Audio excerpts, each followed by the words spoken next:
So, dear students, welcome to Edusphere.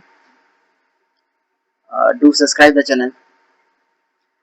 Let's start the class with 50 questions. 50 Viva questions.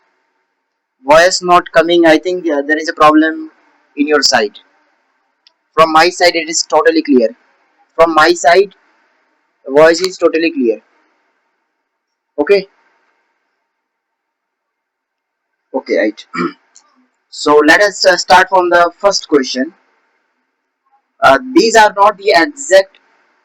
These are not the exact questions for Viva, but obviously you will have an idea about how Viva occurs. First question, look at the question.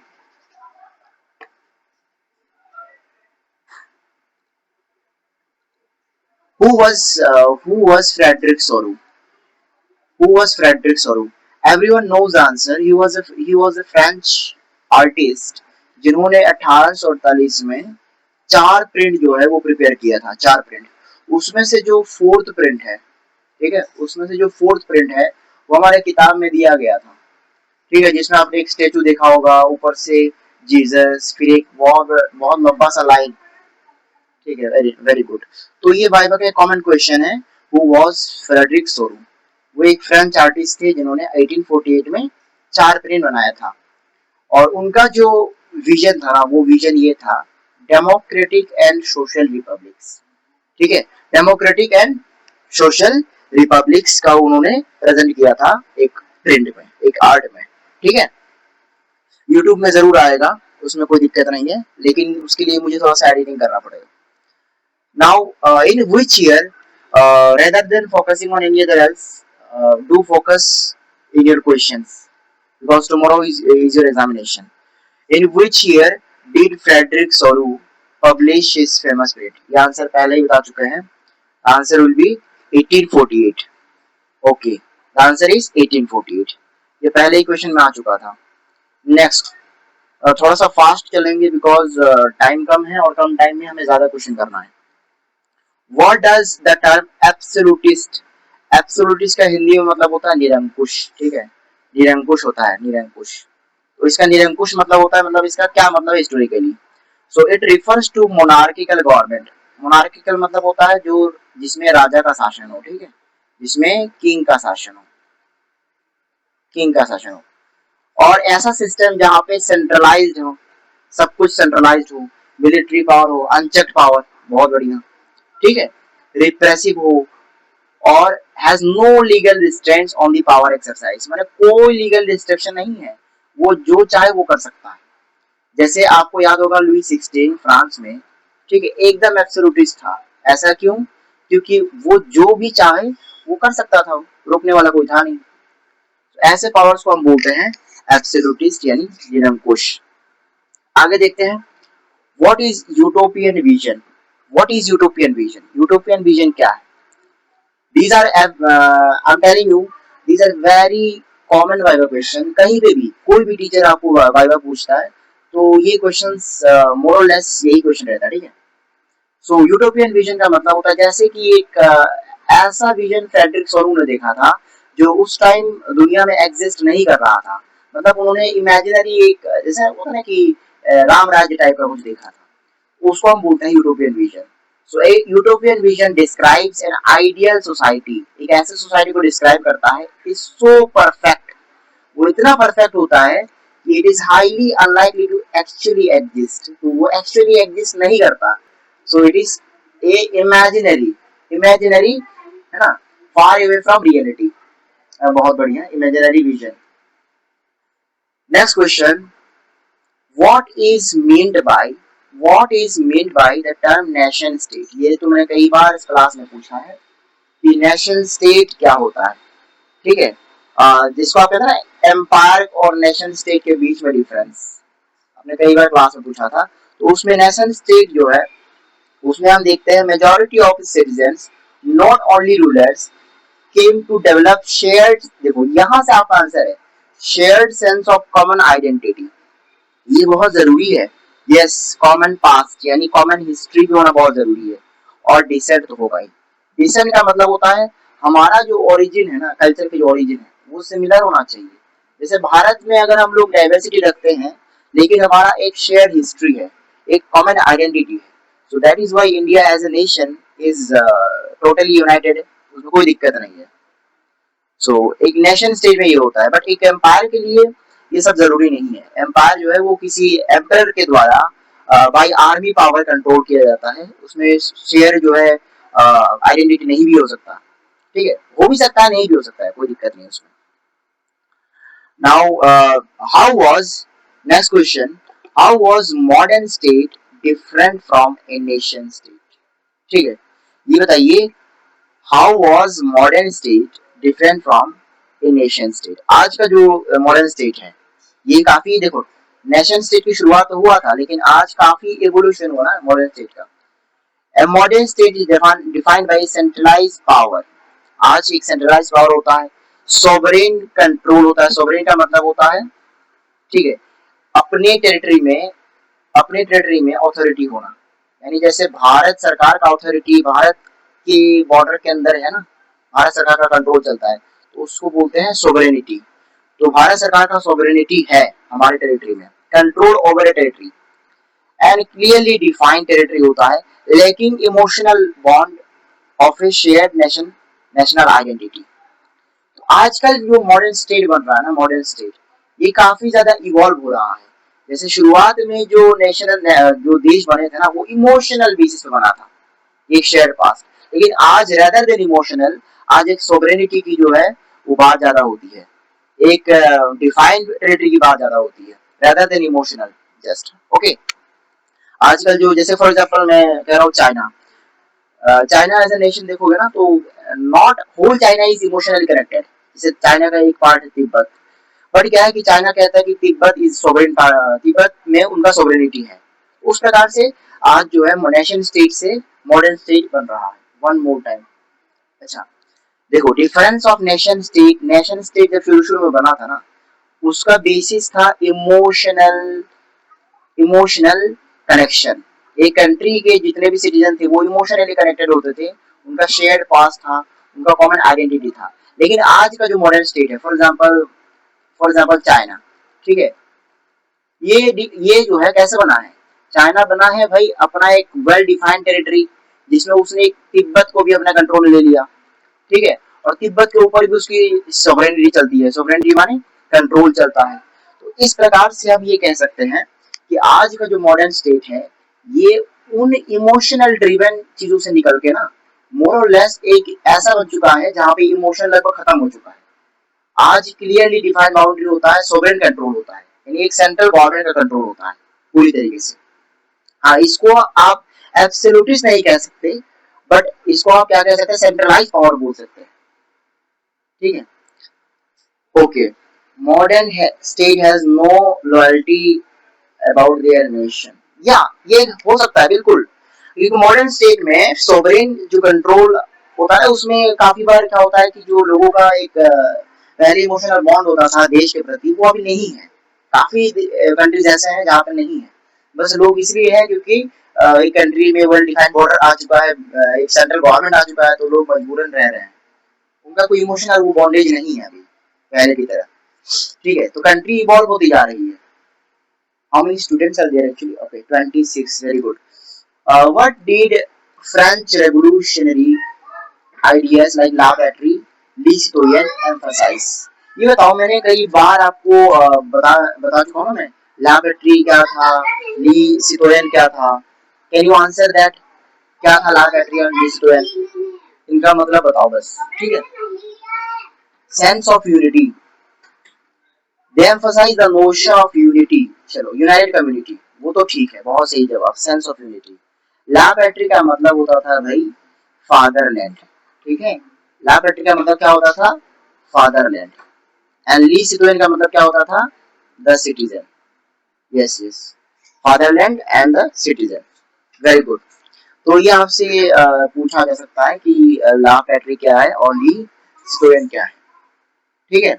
और ये क्या दर्शाता है, ये दर्शाता है कि sense of unity या फिर यूनाइटेड कम्युनिटी बोल सकते हैं आप उसे, ठीक है। आगे चलते हैं, ये क्वेश्चन नंबर 7 है, 50 क्वेश्चन देखना है इसमें। Which new flag was chosen to replace the former French royal standard? ये बहुत सिंपल क्वेश्चन है, काफी बार हम कर चुके हैं इसको। Then a new French tricolour, ठीक है। एंड फ्रेंच ट्राई कलर में आपको क्या मिल जाएगा, आपको मिल जाएगा ब्लू, व्हाइट एंड रेड। आपको तीन कलर देखना है, blue, white and red. Very good. Anubhav, अच्छा Aakriti, Sheetal, Himanshu, very good. Tricolour, और ट्राई कलर आपको याद रखना है ब्लू, व्हाइट एंड रेड, और वो रिप्रेजेंट करता है एक न्यू सॉवरेन नेशन को, ठीक है। और सॉवरेनिटी को बोलते हैं संप्रभुता। इन हिंदी सॉवरेनिटी मींस संप्रभुता, right. After that next question, what was the state general renamed after French revolution? आप बताइए कि जो फ्रेंच रेवोल्यूशन हुआ था तो उसके बाद स्टेट जनरल को रीनेम किया गया था, तो उसका नाम क्या था? कमेंट करो। वैसे आंसर है यहाँ पे national assembly. Very nice, national assembly. So state general का जो नाम है उसको बदल दिया गया और रखा गया नेशनल असेंबली। लेकिन मेरा एक क्वेश्चन और है, ठीक है। जब जैकोबिन क्लब का जब रूल आया था तो इसी नेशनल असेंबली का नाम कुछ और बना दिया गया था। क्या कोई आंसर कर सकता है इसी नेशनल असेंबली का नाम क्या हो गया था? अगर आपको याद नहीं है तो मैं बता दूंगा, लेकिन convention. Very good, convention. Answer मिल गया भाई, कन्वेंशन, ठीक है। इसी नेशनल असेंबली का नाम कन्वेंशन हो चुका था जब जैकोबिन जो है वो पावर में आए थे। Can anyone name the leader of Jacobin? Can anyone name the leader of Jacobin? Anyone please?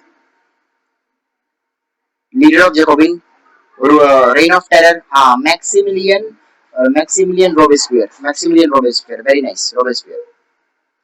You are ready for the bye, I think. Okay, next question. It is बच्चों वाला question. I call this question बच्चों वाला question, BWQ। Why? In which year civil code Napoleonic code introduced? भाई कौन सा साल था वो? 1804। बहुत बढ़िया, बहुत बढ़िया। Everyone fantastic. Aparajita good. 1804 Napoleonic code, right. Viva में इससे ज्यादा आपको नहीं पूछा जाएगा। Which complex empire, ऐसा कौन सा कॉम्प्लेक्स एम्पायर था जिसने रूल किया था ऑस्ट्रियन हंगरी पे in mid 19th century? Austrian Hungary में कौन सा जो है वो रूल कर रहा था एम्पायर? BWQ बोर्ड वाला क्वेश्चन, अरे बच्चों वाला क्वेश्चन तो है ही। हैब्सबर्ग एम्पायर, ठीक है, हैब्सबर्ग। ये जो हैब्सबर्ग एम्पायर है ये ऑस्ट्रियन एम्पायर भी कहते हैं इसको।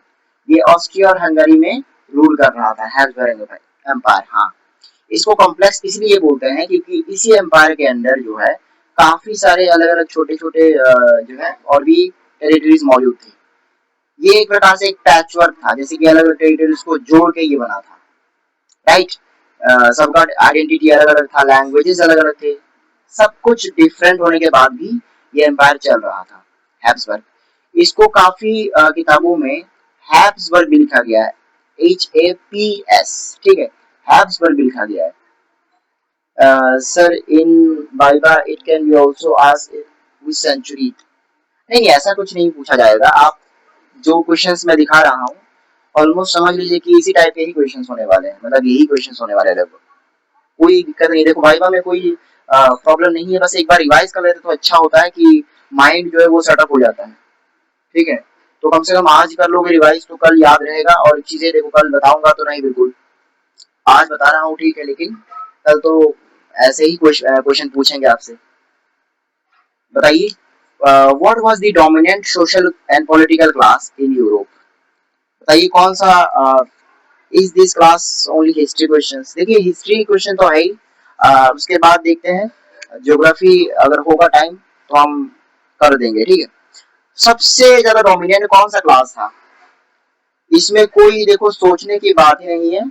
डोमिनेंट का मतलब तो एरिस्टोक्रेट्स ही होगा ना, यही लोग डोमिनेट कर रहे थे, चाहे सोशली हो चाहे पॉलिटिकली हो। इनफैक्ट आपको मैं कह दूं इकोनॉमिकली भी इकोनॉमी के लिए भी ये लोग डोमिनेट कर रहे थे, ठीक है, aristocrats. Yes, one and only. Next question, question number 13, which language did European aristocracy speak for diplomacy? बताइए जी। डिप्लोमेसी के लिए आर्य डोमिनेंस का मतलब ये होता है कि भाई दबदबा कह सकते हैं, इनफॉर्मल लैंग्वेज में हम बोलते हैं ना दबदबा। कौन सा भाषा था? हाँ, बिल्कुल बिल्कुल बिल्कुल, फ्रेंच। जो फ्रेंच है, इसको समाज में ये लोग हाई सोसाइटी में जो है ना अपनी स्टेटस को बनाए रखने के लिए फ्रेंच भाषा में बात करते थे। कौन लोग भाई? एरिस्टोक्रेट्स, है ना, बड़े लोग है ना, इसलिए ये फ्रेंच भाषा में बात करते थे, right. From which Latin roots liberalism derive? भाई लिबरलिज्म जो है किस लैटिन रूट से आया है? लिबरलिज्म आया है एक लैटिन वर्ड लीवर से, लेबर, ठीक है। और लेबर का मीन्स होता है, लीवर का मतलब होता है फ्री, ठीक है, फ्री माने आजाद। लेकिन ये तो लैटिन वर्ड लीवर से आया है। I want to ask you another question from geography. What is the word letter means in Latin? Latin में जो वर्ड लेटर है इसका मतलब क्या है? ज्योग्राफी में मैंने पढ़ाया है, ठीक है। इससे एक हाँ, ब्रिक्स, वेरी गुड, ब्रिक्स, ठीक है। और इसी लेटर वर्ड से जो है वो लेटर राइट्स हो रहा था, मतलब उसका नाम आया था। बहुत बढ़िया, ऑलमोस्ट ऑल आंसर से करेक्ट, ठीक है। चलिए आगे बढ़ते हैं। What did political liberalism stand since the French revolution? यहाँ पे पॉलिटिकली लिबरलिज्म का मतलब क्या होगा? लिबरलिज्म इन पॉलिटिकल स्फीयर, जल्दी बताइए, उसमें उसका मेन आंसर क्या होना चाहिए? Government by consent, very good very good very good, एकदम सही जवाब दिए हो। It is stood for government by consent. जैसे भारत में जो भारत सरकार है, जो गवर्नमेंट है, वो किसके द्वारा चुना गया है? सिटीजन्स के द्वारा, वोटिंग प्रोसेस से गवर्नमेंट चुना गया है। यानी हमारा जो गवर्नमेंट है, it is actually government by consent. हमारे पास एक संविधान है, रिप्रेजेंटेटिव गवर्नमेंट है, हमारा पार्लियामेंट है। So that is why we can clearly से पॉलिटिकल लिबरलिज्म हमारे देश में है। तो liberalism in political sphere means government by consent. Consent का मतलब होता है इच्छा अनुसार जब सरकार बनता है, वो भी किसके किसके? सिटीजन्स के, ठीक है। नेक्स्ट क्वेश्चन बहुत वन वर्ड क्वेश्चन है। What is the meaning of suffrage? बताइए, सफरेज का मतलब होता है, what is the meaning of suffrage? Suffrage का मतलब होता है राइट टू वोट, वोट देने का अधिकार, ठीक है। हाँ, ये भी बच्चों वाला क्वेश्चन ही है। It is right to vote, सब लोग याद करेंगे इसको। सफरेज का मतलब ही होता है right to vote. Now next question, what was Zollverein? जल्दी बताइए, व्हाट वाज ज़ोल्बेरिन? क्या था ज़ोल्बेरिन? ज़ोल्बेरिन जो है वो एक कस्टम यूनियन, हाँ हाँ बहुत बढ़िया, ज़ोल्बेरिन वाज कस्टम्स यूनियन। व्यापार के लिए बनाया गया था, ट्रेड, ट्रेड को आसान करने के लिए बनाया गया था। और ये बनाया गया था 1834। वेरी गुड, शीतल ने आंसर बताया है 1834, नाइस। और किसके द्वारा बनाया गया था, किसके इनिशिएटिव से? Everybody do comment. ज़ोल्बेरिन जो है वो बना था किसके इनिशिएटिव से? भाई okay, Anshit Pandey, very good. Akriti, initiative of Russia, ठीक है। नेक्स्ट क्वेश्चन आपका वही था, at whose initiative was custom union Zollverein formed in 1834? The clear cut answer is Prussia here, ठीक है, यहाँ पे क्लियर आंसर है प्रशिया। कोई प्रॉब्लम नहीं है, कोई दिक्कत नहीं। What is the central focus of political philosophy of conservatism? Conservatism का मेन फोकस क्या है? ठीक है, कंजर्वेटिज्म जो है वो किस बात पर फोकस करता है? ये जो विचारधारा है, ये जो आइडियोलॉजी है, इसका मेन फोकस तो यही था कि जो ट्रेडिशनल इंस्टीट्यूशंस है, ठीक है, या फिर सोशल हायरार्की है, जो कस्टम्स है, ठीक है, उसमें जो है टोटली अचानक से चेंज नहीं आना चाहिए, ठीक है। एंड ग्रेजुअल अगर चेंज हो भी रहा, नहीं, देखो आयुष, नो चेंज की बात वो नहीं कर रहे थे, पहले वो नो चेंज की बात कर रहे थे, लेकिन बाद में उन्होंने अपनी जो स्टांस है वो बदल दिया था। हाँ वेरी गुड। वो कह रहे थे ग्रेजुअली चेंज हो सकता है, यानी बहुत स्लोली चेंज हो, लेकिन ये जो रेडिकल चेंजेस है ना ये नहीं होना चाहिए। हाँ ये था। या ये बहुत अच्छा आपने आंसर दिया है, no change, if change happen it will be gradual process. Very good, ठीक है, ग्रेजुअली होना चाहिए। In which year, in which year Napoleon Bonaparte defeated at the battle of Waterloo. ठीक है, किस साल जो है नेपोलियन को हराया गया था? ये तो पता है आपको, बैटल ऑफ वाटरलू। लेकिन आपसे एक क्वेश्चन और भी है, ठीक है। क्वेश्चन आपसे ये है कि नेपोलियन को हराने वाला जो जनरल था, ब्रिटिश का जनरल, उसका नाम किसी को याद है? Anybody can you remember the name of that general? नहीं याद है तो कोई दिक्कत नहीं, मैं बता दूंगा, ठीक है। तो रेन, अरे बारिश तो हुआ था बहुत, सही जवाब है आपका, लेकिन एक जनरल का नाम भी था, ठीक है। चलिए, अगर आपको याद नहीं तो मैं बताता हूँ, उनका नाम था आर्थर, ठीक है, Arthur, THUR, Arthur Wellesley, WELLESLEY, Arthur Wellesley, ठीक है, वेरी गुड। अनंत कुमार मिश्रा, सही answer. Duke of Wellington, Arthur Wellesley ने जो है वो लीड किया था इस वॉर को, बैटल को, और हरा दिया था। और बाद में उनको जो है सेंट हेलेना नाम का एक आइलैंड में डाल दिया गया था। चलिए भाई, इसमें बहुत ज्यादा पूछने की जरूरत नहीं है, बस आपको ये पता होना चाहिए कब उनको हराया गया था। विच, हाँ, which European power met to draw the Treaty of Vienna? Treaty of Vienna में कौन कौन आए थे, जल्दी बताइए। ट्रीटी ऑफ वियना में था Britain, Russia, yes, Austria and Russia. हाँ बराबर, Britain, Russia, Russia and Austria, ठीक है। ये जो कंट्री थी, प्रमुख कंट्री थे जो ट्रीटी ऑफ वियना में आए थे। बस अभी के लिए इतना याद करो, काफी है। Who hosted the Congress? हाँ ये तो आपको बताना पड़ेगा, मैं नहीं बताऊंगा इसको। आपको पता होना चाहिए कि कौन सा, है ना, महान इंसान था जिन्होंने होस्ट किया था, हमारे इन फेमस, ठीक है, कंजर्वेटिव होगा, conservative, the boss of conservative, Klemens von Metternich, यानी जिनका नाम है Duke Metternich, popularly known as Duke Metternich, Austrian chancellor था वो, ठीक है। चलो, उनकी, उन्होंने ना उसके बारे में क्या कहा था, मजनी के बारे में क्या कहा था, जल्दी बताओ। मेटरनिश ने मजनी के बारे में क्या कहा था? Most dangerous enemy of the social order, ठीक है, dangerous enemy of the social order, ये कहा था। व्हाट, देखो ये तो क्वेश्चन बोर्ड में भी आ चुका है, this question repeatedly comes in board.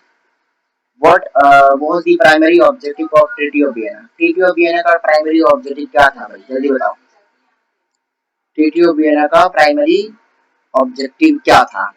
उसका ऑब्जेक्टिव था रिस्टोरिंग द मोनार्की, ठीक है, बार्बन डायनेस्टी को, यस, रिस्टोर करना।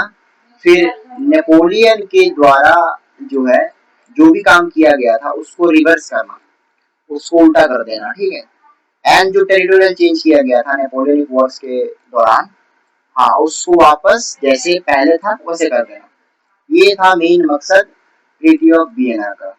और उसमें उन्होंने बार्बन डायनेस्टी को वापस जो है पावर में एस्टेब्लिश कर दिया था फ्रांस में। तो ये बहुत क्लियर कट आंसर है, इसमें कोई डाउट आई थिंक नहीं होगा। Which dynasty, देखो नाम लिया और हाजिर, Which dynasty was restored in power in France after Treaty of Vienna? अभी मैंने थोड़ी देर पहले आंसर आपको दिया है, बार्बन डायनेस्टी, इसका आंसर यहाँ लिखा भी है, बार्बन डायनेस्टी। और उसमें भी कौन आए थे भाई, लुई 18, ठीक है, लुई 18 पावर में आए थे। Very good, very good Aparajita, Louis 18 power में आए थे, जो कि बार्बन डायनेस्टी के थे, ठीक है।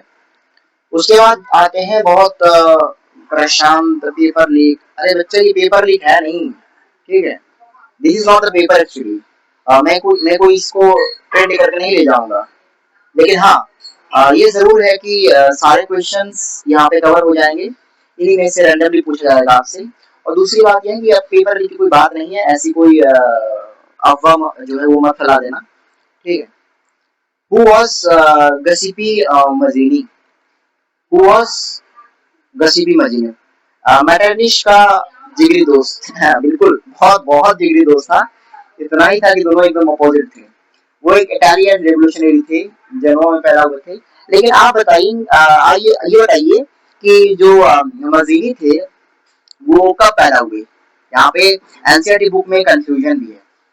हाँ, 1805।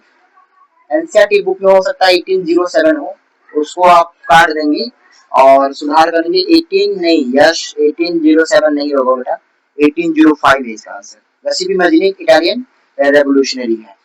Clear? Okay. Which two underground societies were founded by गसीपी मजीनी?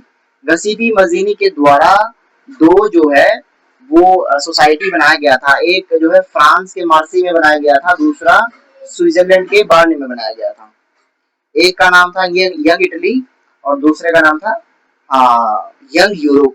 The second secret society was young Europe. Is it clear? It is quite easy question for Viva. How did Austrian Chancellor Duke Metternich describe the city Mazzini? देखो ये question मैं पहले ही पूछ चुका हूँ, already asked.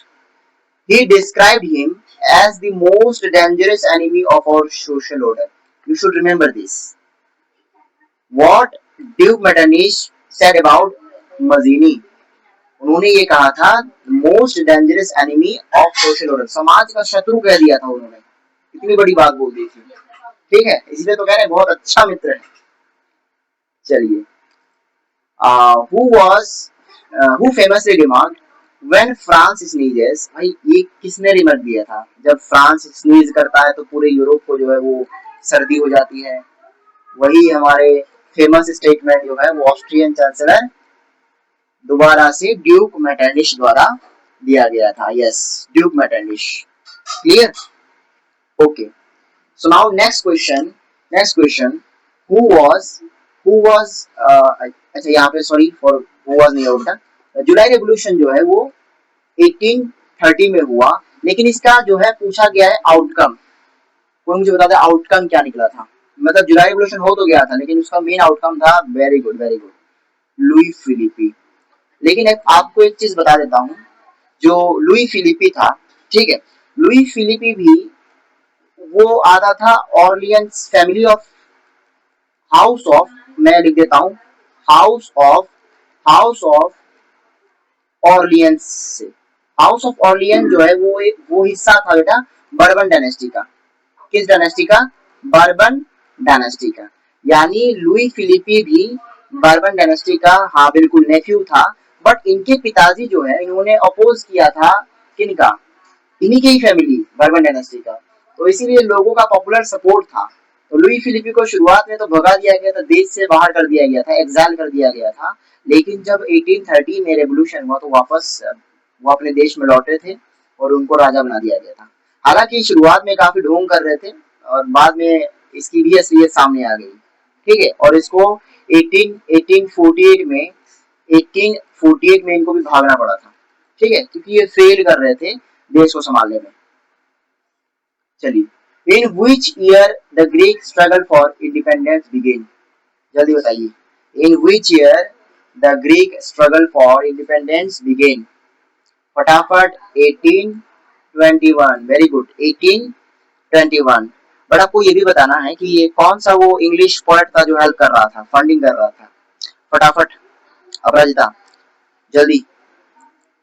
Byron, very good, Lord Byron, Sheetal. So ये बहुत सही जवाब है। लॉर्ड बायरन ने काफी मदद किया, फंडिंग किया। हालांकि आगे वो बीमारी से जो है फीवर से हाँ वो उनका देहांत हो जाता है।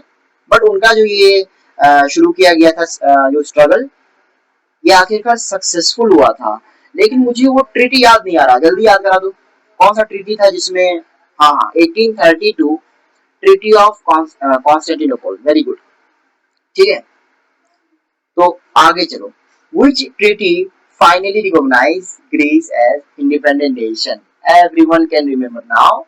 ट्रीटी ऑफ कॉन्स्टेंटिनोपल 1832, सबको ये याद रखना है, ठीक है। Everyone have to remember this treaty of Constantinople, so much important. What was the primary goal of romanticism? Romanticism क्या होता है भाई, और इसका प्राइमरी गोल क्या है? जितने भी आपका ये जो डाउट होता है ना रोमांटिसिज्म को लेके, यहाँ पे आपको क्लियर हो जाएगा। प्राइमरीली रोमांटिसिज्म क्या है भाई? कल्चरल मूवमेंट है, ठीक है। उसका एम क्या होता है? To create shared collective heritage, common national feeling through, किसके द्वारा? किसके द्वारा? इमोशन के द्वारा, वेरी गुड, इंट्यूशन के द्वारा, आर्ट के द्वारा, पोर्ट के द्वारा, म्यूजिक के द्वारा। मैं आपको ये कहना चाहता हूँ कि जो अभी के जो मॉडर्न स्टेट है ना, इसमें इसी रोमांटिसिज्म का जो है वो कमी आ रहा है। आज के लोग धीरे धीरे ये जो इमोशनल जो एक सेंस होता है ना, ये है ना, आर्ट से या पोएट्री से, इसको खोते जा रहे हैं। यही डिफरेंस है कि जो मॉडर्न जो स्टेट जो बन रहा है ना, ये मेरली एक सोवरेन स्टेट बनकर रह गया है। यानी हाँ बिल्कुल सही, इमोशनल सेंटीमेंट धीरे धीरे भी गायब हो रहा है, ठीक। पहले बहुत ज्यादा हुआ करता था। Now next question, who was German philosopher who claimed that true German culture was discovered among common people? जो दास बॉल की कंसेप्ट जिन्होंने दिया था, can you tell me the name? Johann Gottfried Herder. Yes, the philosopher was Johann Gottfried Herder.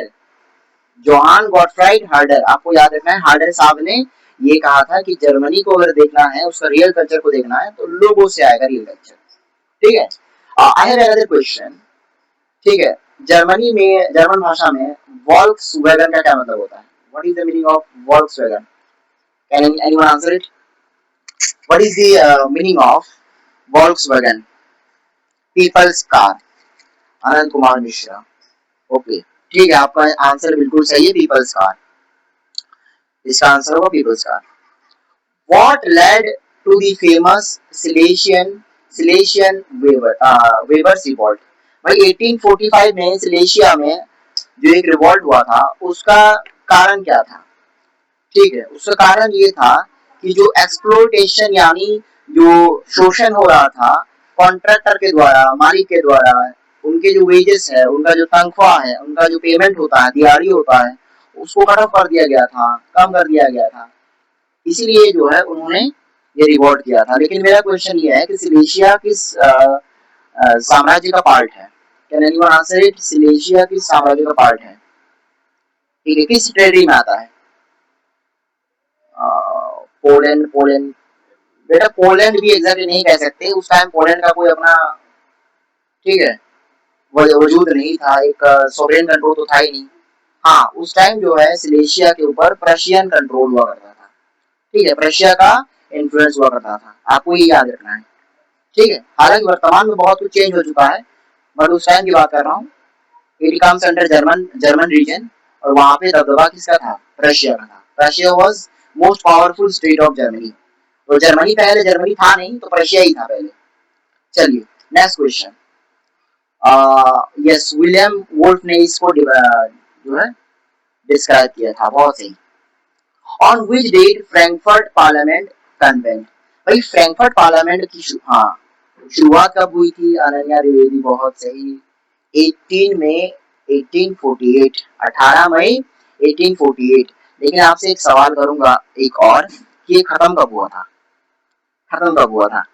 बहुत आसान है, बहुत आसान है, आपको कुछ करना नहीं है, सिर्फ इतना लिखना है, हाँ, 18 मई, सिमिलर सेम डेट 1849 में खत्म हुआ था, 1849 में खत्म, लगभग एक साल चला था, लेकिन उसमें बाद में जंकर्स और आर्मी ने मिलके इनको खदेड़ दिया था वहां से, ठीक है। चलो भाई, इतना याद रखना है।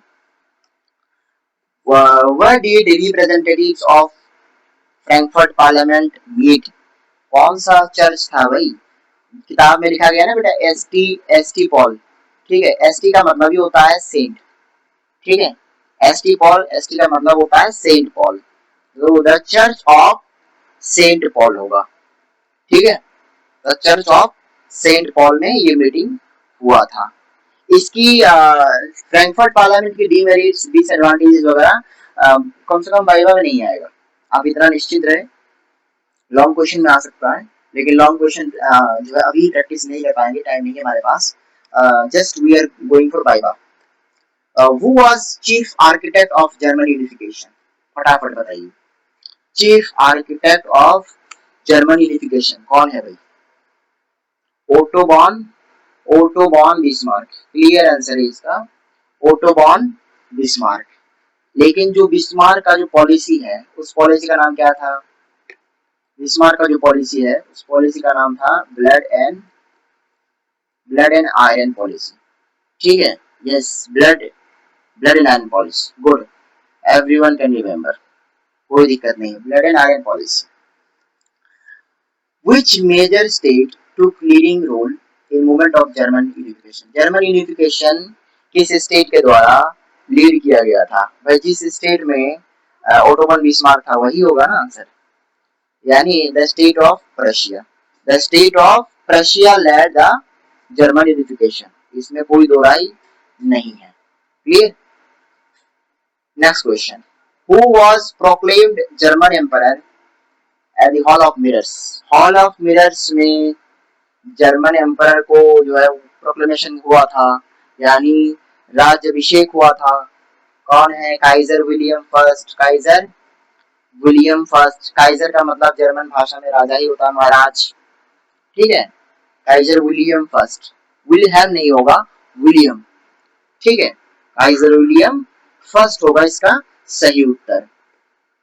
How many wars did Prussia fight over 7 years? 7 सालों में रशिया ने कितने वॉर लड़े? कितने वॉर? 3। देखो कौन कह रहा है 7 वॉर्स? 7 वॉर्स नहीं है बेटा, 7 years वॉर होगा। ठीक है, 7 सालों में लड़ा गया था 3 वॉर। ठीक है, तो 3 वॉर था, एक ऑस्ट्रिया के साथ, एक डेनमार्क के साथ, और एक जो है वो लास्ट में फ्रांस के साथ। Clear? Yes, Austria, Denmark, France. अब आगे देखिए, who was proclaimed the first king of united Italy? United Italy जो है उसका फर्स्ट किंग कौन बना था? जो सर्डिनिया पिडमॉन्ट, जो सर्डिनिया पिडमॉन्ट का किंग होगा वही तो होगा ना, Victor Emmanuel second. Victor Emmanuel second. लेकिन मेरा सवाल, अगला सवाल आपसे ये है कि इटली का यूनिफिकेशन तो हो गया था 1861 में, लेकिन जो रोम था, ठीक है, जो इटली का कैपिटल है रोम, रोम को एनेक्स करने में और भी कितने साल लगे थे और कब हुआ था? Can you answer the question कि रोम का एनेक्सेशन कब हुआ था? एक्चुअली फाइनली 1870 को हो गया था, लेकिन 1871 से फॉर्मली जो है 1871 से ही रोम जो है वो पार्ट ऑफ इटली बना था। ठीक है, हाँ 1871 फॉर्मली, 1870 तक जो है वो कंट्रोल कर लिया गया था, but 1871 formally Rome was part of Italy. चलिए next question, Which was the only Italian state ruled by, ये बहुत आसान है, only Italian state ruled by Italian princely houses? ठीक है, सर्डिनिया, सर्डिनिया पिडमॉन्ट। अच्छा यहाँ से मुझे कुछ याद आ रहा है, ठीक है, मैं आपको थोड़ा सा क्वेश्चन पूछूंगा। ये एक बड़ा ये पहाड़ी है, ये माउंटेन है, माउंटेन के आगे ये जो माउंटेन के ठीक नीचे ये जो प्लेन होता है ना, इसको क्या बोलते हैं? इसको कौन सा प्लेन बोलते हैं जो एक माउंटेन के ठीक नीचे होता है? चलो, बिल्कुल पिडमॉन्ट प्लेन। और यहाँ पे जो पिडमॉन्ट वर्ड है, पिडमॉन्ट वर्ड ये इसलिए पिडमॉन्ट है क्योंकि एल्प्स की पहाड़ियां हैं, और एल्प्स की पहाड़ियों के ठीक नीचे ये पिडमॉन्ट जो है वो बसा हुआ है, राइट? तो सर्डिनिया पिडमॉन्ट, पिडमॉन्ट वर्ड यहाँ से आया है। तो ज्योग्राफी में पिडमॉन्ट का मतलब होता है एक ऐसा प्लेन जो पहाड़ के ठीक नीचे हो। Who was chief minister of Sardinia Piedmont? जल्दी बताइए, no excuse, I want answer, clear answer, फटाफट बताओ क्या होगा भाई इसका, जल्दी बताओ। ठीक है, इसका साफ और सुथरा आंसर होना चाहिए भाई, कैमिलो बेंसो डी कैबोर। ठीक है, ये जो कैमिलो बेंसो डी कैबोर है यही आंसर है आपका। ठीक है, काउंट केबोर, काउंट केबोर को बहुत अच्छे से फ्रेंच, जो फ्रेंच भाषा है वो आता था, और काफी चालाक डिप्लोमेट थे, ये तो आपको पता ही होना चाहिए। Next, who led full aid arm volunteers, red shirt. Red shirts को लीड किसने किया था? गसीपी गरिबल्दी जी जी, बहुत बढ़िया। गसीपी गरिबल्दी ने लीड किया था। और किंगडम ऑफ टू सिसिलीज जो कि साउदर्न इटली में आता है, ठीक है, जो कि दक्षिणी इटली में है। और हाल फिलहाल में आपने देखा भी होगा, नरेंद्र मोदी जी जो है वो इटली में गए हैं, हमारे प्रधानमंत्री जी। और मेलोडी जो ट्रॉफी है वो काफी वायरल हो रहा है, राइट। वहां से जॉर्जिया मेलोनी के साथ जो है मीटिंग हुआ, और काफी एक छोटा सा रील वायरल हो रहा है, मेलोडी ट्रॉफी। तो वही उसी इटली की बात कर रहे हैं हम। हाँ हाँ, मेलोडी जी, मोदी जी। चलिए, इसी देश में हमारे प्रधानमंत्री जी अभी गए हैं, ठीक है। अब आ रहे होंगे अभी वापस वहां से। लेकिन ये काफी एक वीडियो वायरल हुआ था इटली के बारे में। तो साउदर्न इटली में किंगडम ऑफ टू सीरीज था, उसमें bourbon king of Spain Spain का कंट्रोल था, जिसको हटाने में गसीपी गरिबल्दी ने काफी इंपॉर्टेंट रोल निभाया। What was the significance, what was the significance my importance of act of union? Act of union 1707 में क्या हुआ था, जल्दी बताओ। एक्ट ऑफ यूनियन 1707 में हुआ क्या था? फटाफट आंसर करो, ठीक है। एक्ट ऑफ यूनियन 1707 में क्या हुआ था? जबरदस्ती किसको किसको धर लिया गया था, बताओ। जबरदस्ती स्कॉटलैंड को जो है, हाँ, पकड़ लिया गया था, और यूके में मिला लिया गया, और क्या बना दिया गया? United kingdom of so called great Britain. वो अपने आप को ग्रेट कहते हैं, ठीक है, पता नहीं कौन सा ग्रेट है। आगे देखते हैं। ये बताइए कि जो स्कॉटिश लोग हैं, स्कॉटिश हाईलैंड में लोग, एक स्कॉटिश का जो हाईलैंड है, मतलब एक प्लेट्यू रीजन है, वहां पे एक भाषा में लोग बात करते थे। वो भाषा कौन सा था? Very good. कुछ बच्चों ने आंसर दिया है गैलिक, गैलिक लैंग्वेज, जो कि बहुत सही जवाब है। गैलिक लैंग्वेज में बात करते थे वहां के लोग, ठीक है। Next question. In which year Ireland forcibly incorporated into UK? Ireland को कब मिला लिया गया? When was Ireland incorporated? फटाफट बताइए। इट वाज इनकॉर्पोरेटेड एट 1801 पे, ठीक है। 1801 में आयरलैंड को जो है वो मिला लिया गया था, ठीक है। Following the failed Catholic revolt led by Wolfe Tone. Wolfe Tone जो है वो आयरिश रेवोल्यूशनरी है, लेकिन उनका जो रेवोल्यूशन वो फेल हुआ। उसके बाद जो है 1801 में मिला लिया गया था, ठीक है। और यहाँ पे कैथोलिक क्यों बोला गया है? क्योंकि जो आयरलैंड में जो जिस क्रिश्चियनिटी के वो, देखो, एक जो है वो ब्रिटेन है, एक आपका आयरलैंड है। आयरलैंड में जो है वो कैथोलिक क्रिश्चियन जो है वो रहते हैं, और ब्रिटेन में जो है वो प्रोटेस्टेंट रहते हैं। तो धर्म तो सेम था, लेकिन दोनों के जो ग्रुप है वो अलग अलग है। What does the term allegory mean? Allegory यानी, एलेगोरी यानी रूपक, ठीक है। रूपक क्या होता है? किसी भी आइडिया को आप एक्सप्रेशन या फिर पर्सनिफिकेशन करना। एलेगोरी होता है artistic device where an abstract idea, किसी भी आइडिया, जैसे लिबर्टी हो सकता है, ग्रीड हो सकता है, लालच हो सकता है, एवरी कोई भी आइडिया, उसको रिप्रेजेंट किया जाए एक पर्सन से या फिर किसी सिंबल से, ठीक है। जैसे कि आपने कोड में देखा होगा, एक एक लेडी होती है जिसके हाथ में जो है वो, है कि नहीं, एक बैलेंस होता है, फिर एक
now is the voice clear to all of you? Now is the voice clear to all of you? Once again do comment, boys आ रहा है अभी? ठीक। तो ये बताइए, बिल्कुल बिल्कुल, very good. Who was who was Marianne, जल्दी बताओ, who was Marianne, women representing France. ठीक है, इसमें कोई आपको दिक्कत नहीं होना चाहिए। फ्रेंच एलेगोरी, ठीक है, आप इतना ही बोल देंगे चल जाएगा। What was French allegory of, sorry female allegory, French बोल रहा हूँ, फीमेल। फटाफट बताइए, फीमेल एलेगोरी ऑफ जर्मनी क्या नाम था? क्या नाम था? Germania, very good. क्या नाम था? जर्मनिया। और वो अपने सर पे क्या पहनती थी? मतलब जर्मनिया कोई रियल औरत तो नहीं थी, बट वो एक सिंबॉलिक है। बट उनको क्या पहनाया गया? ओक लिव्स का, हाँ, एक मुकुट, ओक लिव्स का मुकुट, जिसका मतलब होता है हीरोइज्म, ठीक है, साहस, क्लियर, हिम्मत। लास्ट क्वेश्चन है आज के लिए, लास्ट क्वेश्चन है। लास्ट क्वेश्चन क्या है? Which geographical region of Europe become the most explosive, सबसे ज़्यादा एक्सप्लोजिव है, क्या हुआ था? कौन सा रीजन हो गया था? Balkan reason. और इसी बाल्कन रीजन के चलते काफ़ी ज़्यादा, हाँ, कन्फ्लिक्ट्स हो गया था। तो ये लास्ट क्वेश्चन था आज के लिए। अ, हाँ हाँ, बाल्कन रीजन के चलते आगे चल के वर्ल्ड वॉर हुआ था।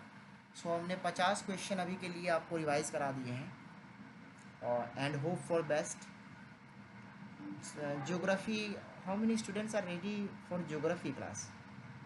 फटाफट बताओ, अगर आप कहोगे तो हम बहुत ज़्यादा ज्योग्राफी का एक जो है मैराथन करा देंगे। कितने बच्चे तैयार हैं अभी ज्योग्राफी करने के लिए?